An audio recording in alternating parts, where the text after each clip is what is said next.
মারা গেল তনির স্বামী, এবার মিশন সাকসেসফুল।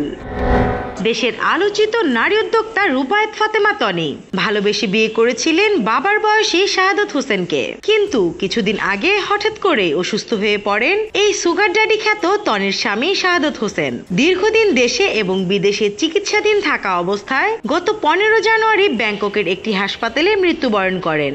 এরপর সামাজিক যোগাযোগ মাধ্যমে তনি ও তার স্বামীর হাসপাতালে তোলা একটি ছবি ছড়িয়ে পড়ে। সেখানে দেখা যায় তনি তার অসুস্থ স্বামীর পাশে লাল লিপস্টিক পরে খুবই পরিপাটি হয়ে বসে আছেন। এরপর থেকেই শুরু হয় সামাজিক যোগাযোগ মাধ্যমে তনিকে নিয়ে বিভিন্ন মন্তব্য। কেউ কেউ লিখেন মিশন সাকসেসফুল। সেই মন্তব্যের উত্তরে তনি তার নিজের verified facebook ID Rubayet Fatema তনিতে একটি দীর্ঘ স্ট্যাটাস লেখেন। মিশন সাকসেসফুল শিরোনামে তার সেই স্ট্যাটাসটি হলো মিশন সাকসেসফুল। এই ছবিটা পোস্ট করে যারা এইসব লিখছেন, আমি জানতে চাই কি মিশন সাকসেসফুল। একটা প্রমাণ দেখাতে পারলে ফেসবুকে আর চেহারা দেখাবো না। হিংসুটে লোকদের কাজ হচ্ছে অন্যের পিছনে পড়ে থাকা। আমার হাজবেন্ড 101 দিন লাইফ সাপোর্টে ছিল। প্রথম দিকে আমি বেশিরভাগ সময় ব্যাংককে থাকতাম, কিন্তু প্রতিদিন 10-12 লক্ষ টাকা বিল দিতে হয়।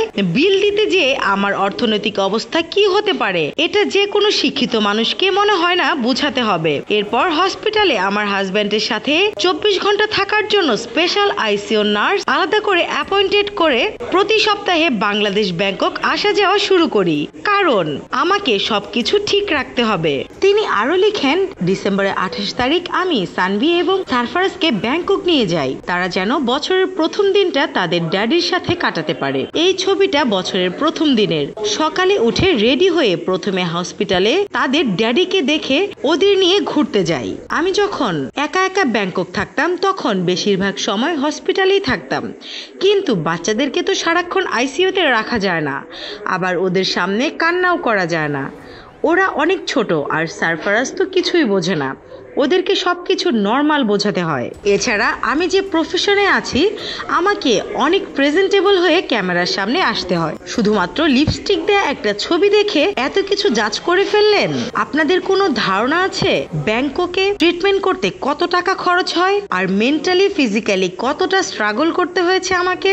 আজকে ঢাকা তো কালকে ব্যাংকক, যেটা অনেকের কাছে স্বপ্নের মতো। হাজবেন্ড, হসপিটালের বিল, বাচ্চা, পরিবার, বিজনেস, সব টেনশন আমাকে একা নিতে হয়েছে, আপনাদেরকে নয়। তিনি আরো লিখেন, হয়তো আগামী 2-1 দিনের মধ্যে আমাকে কাজ শুরু করতে হবে। কিছু ফালতু মানুষ নিজের মনের বিষ মেটাতে অনেক কথা বলবে, অনেকে ফতোয়া দেবে, কিন্তু আমার এতে কিছু আসে যায় না। বিগত বছরে আমি যে পরিমাণ ধাক্কা খেয়েছি, এখন সব সামলে উঠতে হবে।